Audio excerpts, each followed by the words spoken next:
Les signes généraux, il y a donc une remarquable altération de l'état général de strangulation. C'est des signes donc généraux qui sont très marqués, précoces. Par contre, l'obturation sont discrets, parfois tardifs. Sur donc, le plan radiologique, l'obturation, donc il y a des niveaux hydroaériques qui sont multiples, mais fait strangulation, il y a ce qu'on appelle un arceau unique. Arceau unique, donc une seule image, arceau unique. Fait scanner, aussi on peut donc voir un autre signe donc pour la strangulation, c'est l'infiltration de méso. Donc l'anse généralement il est distendu et la paroi elle est épaissie avec infiltration de sang méso. C'est un signe donc de strangulation. Fait le scanner. Par contre, les occlusions fonctionnelles sur le plan clinique, il y a généralement un météorisme volumineux diffus qui est au premier plan plus que la douleur et les vomissements. Il y a aussi silence auscultatoire. Par définition, occlusion fonctionnelle, il y a une paralysie intestinale. Donc, deux cas, on a fait un silence auscultatoire. On n'ausculte pas des bruits hydroaériques. D'abord, la strangulation et aussi l'ilus paralytique, les occlusions donc fonctionnelles. Sur le plan radiologique, donc, on peut voir donc des niveaux hydroaériques mixtes. Et il faut savoir qu'il y a beaucoup de l'aérocolie, il y a des images gazeuses qui prédominent sur les images hydroaériques. Il n'y a pas de niveau transitionnel aussi. Donc, axe l'occlusion mécanique, fait scanner l'occlusion mécanique, on peut voir la jonction entre segments dilatés et segments plats. Fait l'occlusion fonctionnelle, tout est dilaté, il n'y a pas de niveau transitionnel. Parfois, on peut voir donc ce qu'on appelle l'anse sentinelle. Donc, le muscle ninja, l'anse sentinelle. Et ça nous oriente vers la pathologie primitive. Donc, une chose surtout, il y a beaucoup de stases gazeuses, donc c'est localisé. Et donc, ça nous oriente vers ce qu'on appelle l'anse sentinelle. Quatrième étape, donc, après le mécanisme, c'est le diagnostic du siège. Donc, le diagnostic du siège, il y a deux sièges. Soit c'est une occlusion haute, donc c'est l'intestin, soit c'est une occlusion basse, c'est le côlon. Donc, sur le plan clinique, il faut savoir que l'occlusion haute, les signes sont plus accentués, les signes généraux sont aussi plus marqués, mais par contre, les signes physiques, c'est-à-dire le météorisme, est peu important pour l'occlusion haute. Le début est plus brutal pour l'occlusion creuse. Donc, si je récapitule les douleurs pour l'occlusion de grêle, comment elles vont être? C'est des douleurs très vives, très intenses, paroxysme fréquent. Par contre, pour l'occlusion basse, sont peu intenses. Le côlon, il a une capacité de dilatation plus importante que le grêle. Les vomissements pour l'occlusion de grêle sont précoces, qui sont abondants, alimentaires et parfois bilieux. Par contre, l'occlusion basse sont tardives, alimentaires bilieux et peuvent être fécaloïdes.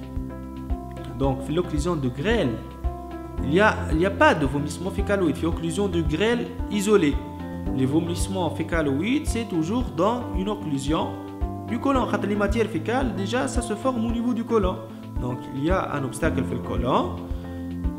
Où les matières y arrivent. Donc, l'arrêt des matières et des gaz au niveau du grêle, c'est incomplet et tardif, qui est lié à la vidange du segment d'aval, parfois masqué. Il est précoce et franc pour le côlon.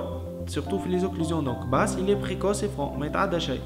Le météorisme, donc, il est discret pour l'occlusion de grêle, il est volumineux pour l'occlusion basse. Et l'état général, donc, généralement conservé pour l'occlusion basse, par contre, il est tendance à l'altération de l'état général avec la présence d'état de choc et la souffrance intestinale pour l'occlusion du grêle.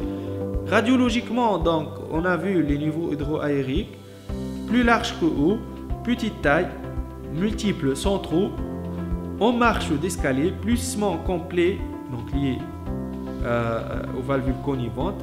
C'est les niveaux hydroaériques de type grêle. Par contre, les occlusions basses, les niveaux hydroaériques sont plus hauts que larges, volumineux, peu nombreux, périphériques, parois épaissies avec des ostrations qui ne traversent pas la totalité de la lumière.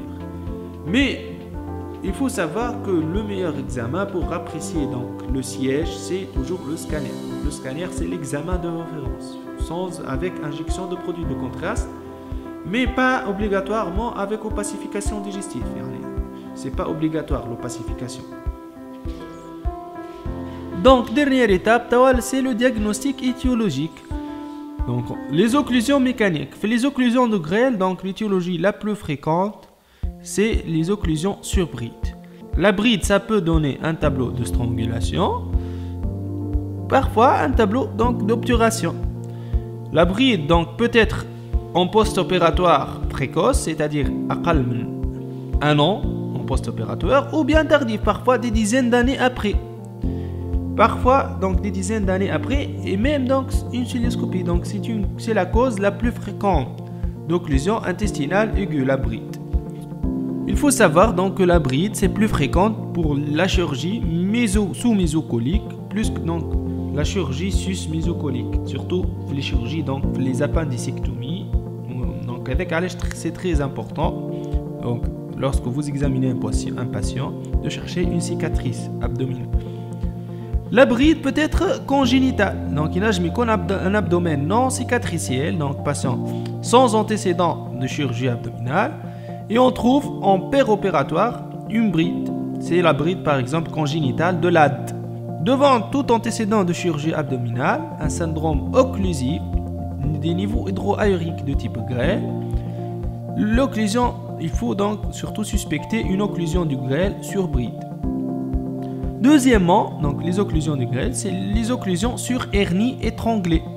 C'est un tableau d'occlusion intestinale aiguë par strangulation.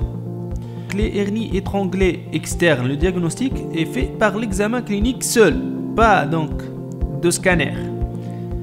Une tuméfaction donc douloureuse, non réductible, non impulsive à l'atout, au niveau de l'orifice hernière, ou une hernie étranglée interne dont le diagnostic se fait en péropératoire.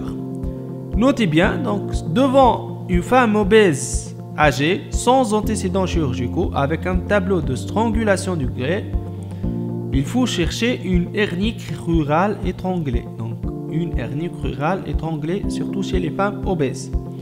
Autre cause d'occlusion mécanique du grêle, occlusion sur une tumeur pariétale, qui peut être bénigne comme un léomiome ou un schwannome ou un neurinome, maligne comme un adénocarcinome de l'angle duodéno-jejunal, surtout au niveau des angles parce que donc la lumière est plus étroite. Occlusion sur hématome pariétal, c'est surtout lors d'un surdosage en AVK. Donc il faut arrêter les AVK, mettre au repos le tube digestif, donc garder le patient à jeun, perfuser, sinon amélioration, recourir au traitement chirurgical. Donc il y a donc deux causes pariétales. L'occlusion par obstacle intraluminal, il y a les corps étrangers, le phytobézoar, donc chez les patients généralement édentés. Il y a le tricobézoar, donc c'est l'ingestion donc généralement des cheveux chez des malades mentaux. Et les cheveux sont indigestes, donc vont être bloqués au niveau des intestins, responsables donc d'occlusion. Et surtout chez les patients ayant des antécédents de chirurgie gastro-duodénale ou chez les patients ayant donc une maladie qui ralentit le transit intestinal, donc ça favorise l'obstacle par les corps étrangers comme l'hypothyroïdie par exemple, l'amylose, l'occlusion chronique. L'ileus biliaire, donc il faut l'apprendre. L'ileus biliaire n'est pas un cas clinique. Donc il y a une femme par exemple qui a des coliques hépatiques depuis 3 jours, 4 jours et qui consulte donc pour un syndrome occlusif. Donc il faut penser à l'ileus biliaire. C'est un calcul biliaire qui passe à travers une fistule cholécysto-duodénale. Donc il y a donc notion de colique hépatique à répétition. Donc il y aura une formation de fistule cholécysto-duodénale, migration donc d'un calcul biliaire vers le duodénum et qui va être bloqué au niveau de la valvule iléocécale, la valvule de Bohin. Donc à l'ASP, on va trouver des niveaux hydroaériques de type grêle, bien sûr. Et le signe majeur à l'ASP, c'est l'aérobilie, donc qui traduit la fistule biliodigestive. C'est la présence d'air, donc au niveau de l'air vésiculaire. C'est l'aérobilie. Et bien sûr, le diagnostic est confirmé par le scanner. Remarque aussi la maladie, ce qu'on appelle la maladie de Bouvray. La maladie de Bouvray, c'est une fistule cholécysto-duodénale, mais le calcul va être bloqué au niveau du duodénum. C'est pas une occlusion, c'est un tableau de sténose digestive. Donc c'est hors programme. Les occlusions donc par invagination, c'est surtout l'invagination intestinale aiguë, surtout chez le nourrisson, donc de 2 mois à 2 ans, mais peut aussi survenir chez l'enfant et chez l'adulte. Chez le nourrisson, c'est le plus souvent idiopathique. Chez l'enfant, chez l'adulte, il faut chercher l'étiologie sous-jacente. Donc, c'est un mécanisme qui m'appelle donc par strangulation, des douleurs abdominales très intenses, paroxystiques, des vomissements et surtout des rectorragies. Donc, surtout chez l'enfant, lorsqu'on suspecte donc le tableau d'invagination, il faut faire le toucher rectal donc, par le petit doigt à la recherche des rectorragies. Et à la palpation, on peut palper ce qu'on appelle le boudin d'invagination. Le diagnostic peut donc se faire par l'écho qui montre l'image en cocarde ou en sandwich. Et si le côlon concluante, on peut faire un lavement à la fois diagnostique et thérapeutique. Chez l'adulte, donc, il faut chercher la cause qui peut être soit une cause locale, une tumeur bénigne ou maligne, un diverticule de Meckel, donc c'est le scanner qui peut faire ça, ou une maladie générale qui est surtout le purpura rhumatoïde et l'hémophilie. Les occlusions donc du côlon. La cause la plus fréquente, c'est les occlusions sur tumeur pariétale. C'est surtout donc l'adénocarcinome de type liberconien. Il faut savoir d'ailleurs que 20% des cancers du côlon sont révélés par une occlusion. C'est surtout le côlon gauche, surtout le sigmoïde, à la lumière elle est plus étroite. Le tableau donc ça donne une occlusion basse. À l'ASP donc des niveaux hydroaériques de type colique, mais dans 50% des cas, les niveaux sont mixtes. On peut voir donc des niveaux de grêle associés. Dans 50%, la valvule héliocécale est incontinente. Donc ça devient une occlusion donc, au niveau du côlon avec une valvule incontinente. Donc ça donne des niveaux hydroaériques côlon et grêle. Si la valvule héliocécale est continente, c'est-à-dire imperméable, attention, il y a un grand risque de perforation diastatique. Et bien sûr, l'examen donc de référence, c'est le scanner abdominal. Ça va objectiver surtout l'obstacle tumoral, donc épaississement irrégulier, circonférentiel, et aussi donc le bilan d'extension. Donc généralement, les radiologues vont compléter par un scanner TAP à la recherche donc à la fois donc de localisation pulmonaire, de localisation hépatique, de carcinose associée. Et bien sûr, la conduite à tenir, donc on va la voir.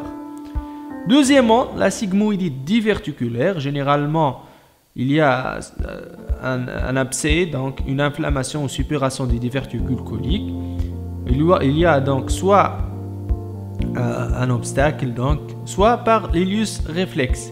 Bien sûr, c'est au niveau donc de la fosse iliaque gauche, il y a tuméfaction douloureuse, et le scanner abdominal, c'est l'examen de référence qui va confirmer le diagnostic en montrant la présence de diverticules coliques, l'épaississement régulier et le rehaussement de la graisse péricolique. Les occlusions sur volvulus du côlon. Donc, femme à 3 tableaux, 3 localisations.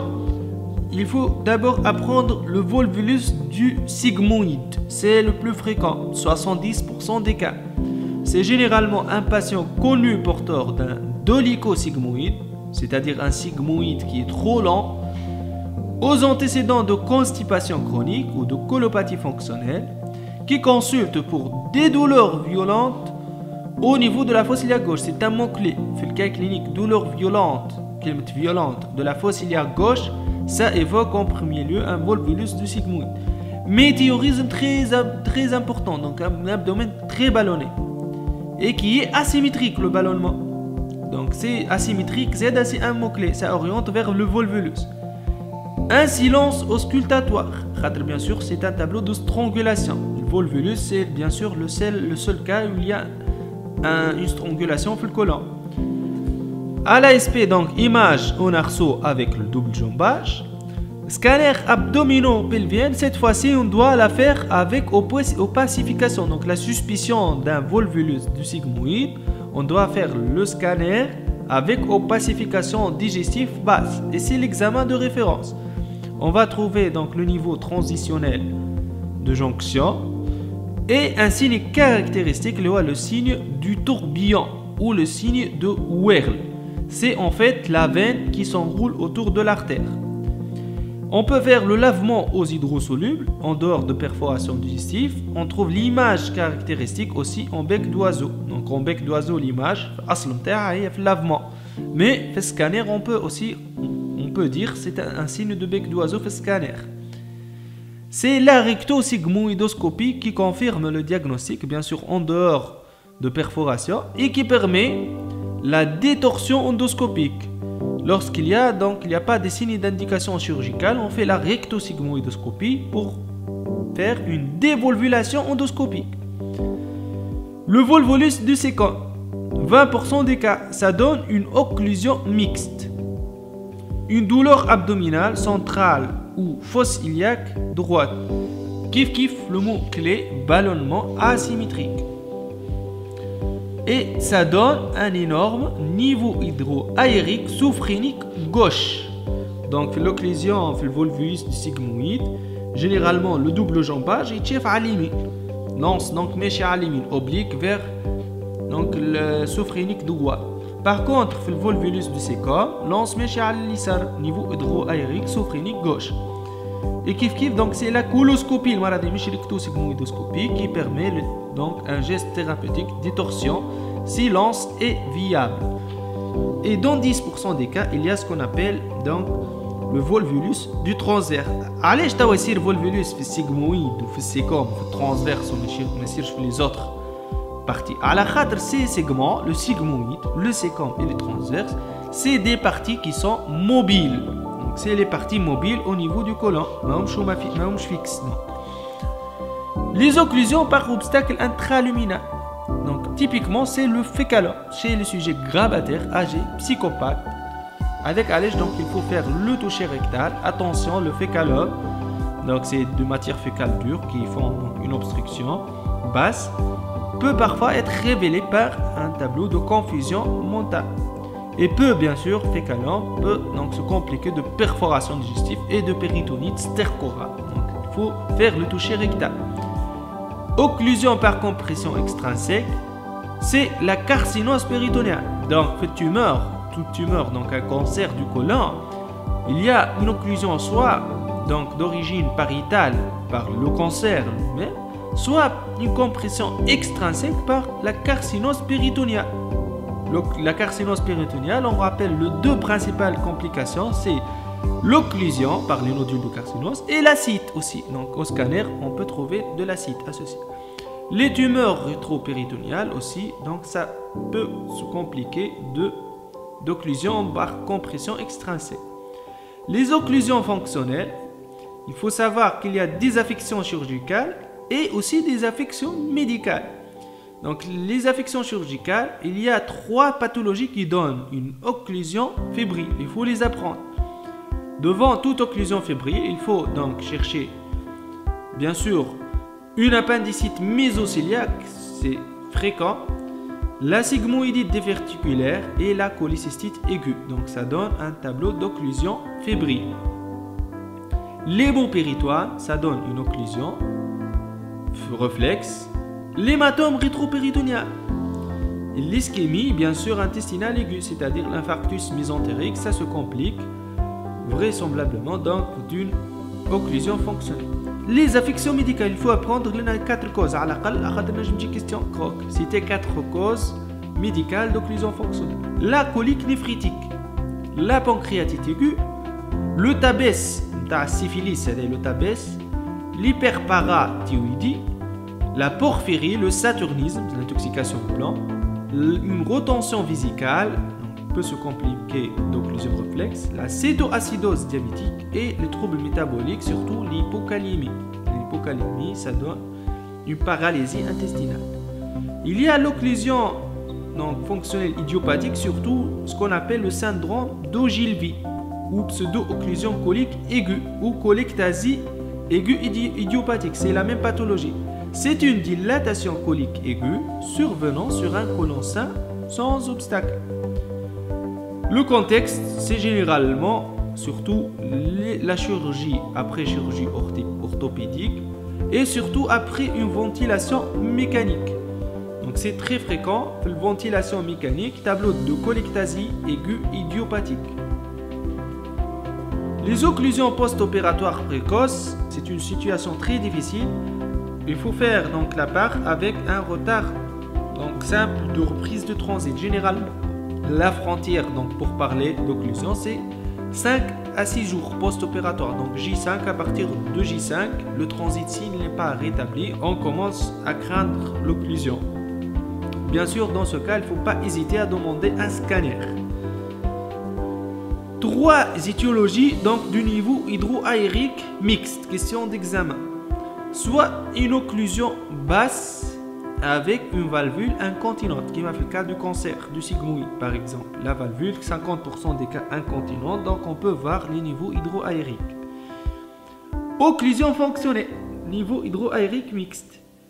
Ouais, là aussi une tumeur, donc par exemple métachrone au niveau du sigmoïde, ou plus Z LGRL, ou elle Z une tumeur de sigmoïde avec donc qui est déjà donc qui fait une obstruction intestinale associée à une carcinose aussi qui fait donc une compression du grès. Dans ces 3 cas, donc on voit des niveaux hydroaériques mixtes.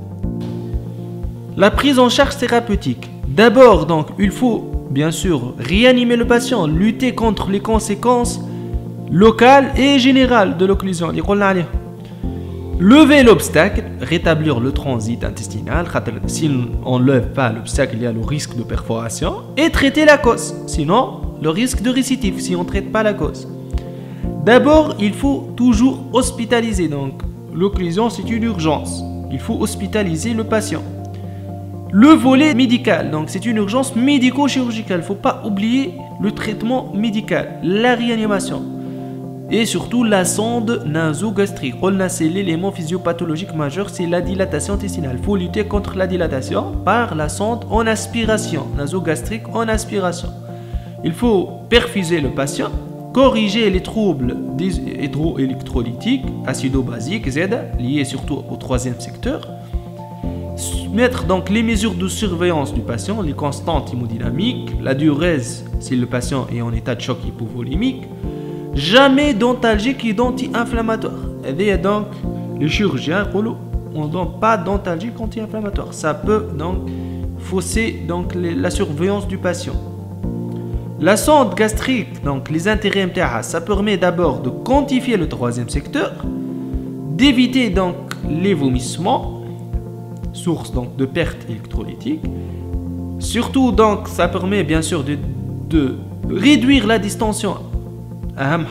Donc la dilatation intestinale, éviter l'inhalation et surtout de suivre l'évolution, donc la quantité et la qualité du liquide aspiré. Si parfois donc on perçoit que l'aspiration donc ça nous ramène des matières fécales, des vomissements fécaloïdes, c'est une urgence, donc il faut aller opérer le patient. Donc c'est très important, il faut suivre le liquide d'aspiration. Et puis le volet chirurgical, bien sûr, toujours après une réanimation adéquate. Soit, donc, si c'est une occlusion mécanique qui n'a pas bien répondu à l'aspiration nasogastrique, il faut donc aller opérer le patient, surtout si on a une étiologie bien déterminée dans le scanner. Et les occlusions avec donc, des signes de souffrance intestinale, qui m'appellent les vomissements fécaloïdes, la défense, la contracture et ou bien sûr une étiologie, donc la strangulation, le mécanisme, si c'est une strangulation, ça ne s'améliore pas avec la simple aspiration. Les méthodes, pour la bride péritoniale par exemple, on peut faire donc une résection de bride associée plus ou moins à une résection de l'anse, si bien sûr l'anse est de vitalité compromise. Pour les hernies étranglées, une réduction et cure de la hernie par voie élective. On ne fait pas généralement de cure par plaque pour l'hernie étranglée. C'est une cure par graphie. Donc, cure de la hernie par graphie simple, par voie élective. Bien sûr, s'il y a une nécrose, toujours il faut évaluer la vitalité. Il faut faire une résection. Plus ou moins un rétablissement. On peut parfois faire le rétablissement en un temps si les conditions locales sont favorables. Sinon, on peut donc mettre une stomie. Pour l'ilus biliaire, donc une laparotomie, on fait une entérotomie, kif donc pour l'ilus biliaire et le besoar. Laparotomie, entérotomie, donc le généralement opératoire, on déroule le grêle et on voit donc la partie jonction entre segments dilatés et segments donc plat. On ouvre, entérotomie, on extrait donc le corps étranger, voilà le calcul, et on fait une suture, c'est de l'entérotomie. Bien sûr, l'ilus biliaire, on peut faire une cholécystictomie si c'est possible. Et on traite la fistule biliodigestive dans un second temps. Pour les tumeurs sténosantes, donc du grêle, une résection de la tumeur plus anastomose en un seul temps. Pour les tumeurs coliques sténosantes, plusieurs options. Donc, il y a 5 options à Kalhaj. Soit on met donc une prothèse tumorale endoscopique pour passer le KPU, généralement par voie endoscopique. Bien sûr, il faut s'assurer qu'il n'y a pas une perforation avant toute endoscopie. Soit une colostomie d'amont de décharge par voie élective, donc on fait une stomie avant l'occlusion. Soit, pour surtout le cancer du côlon gauche, on peut faire ce qu'on appelle une résection colique gauche plus colostomie de type Hartmann. C'est-à-dire, on extériorise le bout proximal et on ferme le bout distal. Et on peut faire le Bouilly-Volkmann pour à la fois le cancer du côlon gauche ou le cancer du côlon droit. Donc, le gauche, on peut faire l'Hartmann. Ou le cancer du côlon gauche ou le droit, on peut faire Bouilly-Volkmann. Bouilly-Volkmann, on fait la résection. Ou donc, les deux bouts, on les fait sortir donc, dans une poche de stomie. Bouillie, donc, qui met en canon de physique. Quatrième option, une colictomie totale avec rétablissement iliorectal, surtout si, bien sûr, le côlon est pré-perforatif. C'est une indication à la colictomie totale. Pour le cancer du côlon droit, on peut faire une résection avec un rétablissement en un seul temps. Généralement, pour le côlon gauche, on ne fait pas de rétablissement en un seul temps, qu'on a une résection. Donc, on va les voir surtout pour les cancers du côlon, la prise en charge du cancer du côlon en occlusion. On va les voir avec le cancer du côlon. Pour le volvulus du côlon, donc il y a l'option, la première option, c'est la détorsion endoscopique. Voilà la dévolvulation. Donc, ça permet d'opérer à froid. Donc, c'est très bien déjà. Mais il faut faire attention qu'il y a des indications précises. Donc, attention. C'est contre-indiqué s'il y a une suspicion de perforation ou des signes de souffrance ou d'ischémie. Cliniquement, délai actérmicitatoire, tableau d'état de choc, fièvre, signes péritoniaux, donc défense à la contracture, du sang ou toucher rectal. Ça contre-indique la dévolvulation endoscopique. À la biologie, Z à l'hyperleucocytose, l'élévation de la CRP et des critères endoscopiques, l'œdème important, l'hémorragie et la nécrose. Donc, ça contre-indique la détorsion endoscopique. Et donc, ça pose bien sûr l'indication opératoire. Généralement, on fait donc une sigmoïdectomie plus rétablissement de la continuité, soit en un temps ou en deux temps si les conditions sont défavorables. Et si on fait donc un rétablissement en un temps, il faut protéger l'anastomose par une stomie de protection. Donc au total, si on résume, devant tout syndrome occlusif, hospitalisation, donc plus réanimation. Si c'est une occlusion fonctionnelle, il faut bien sûr traiter l'étiologie. Si c'est une occlusion mécanique, si c'est une occlusion par strangulation, c'est une chirurgie en urgence après une courte réanimation. Si c'est une occlusion mécanique par obturation, une réanimation, puis on évalue le patient. Si rétablissement du transit et absence de signe de gravité, on traite l'étiologie à froid. Si c'est signe de gravité ou pas de rétablissement du transit avec donc après la réanimation, notamment la sonde d'aspiration, c'est une chirurgie en urgence. StudyGate, Digital Learning Technologies.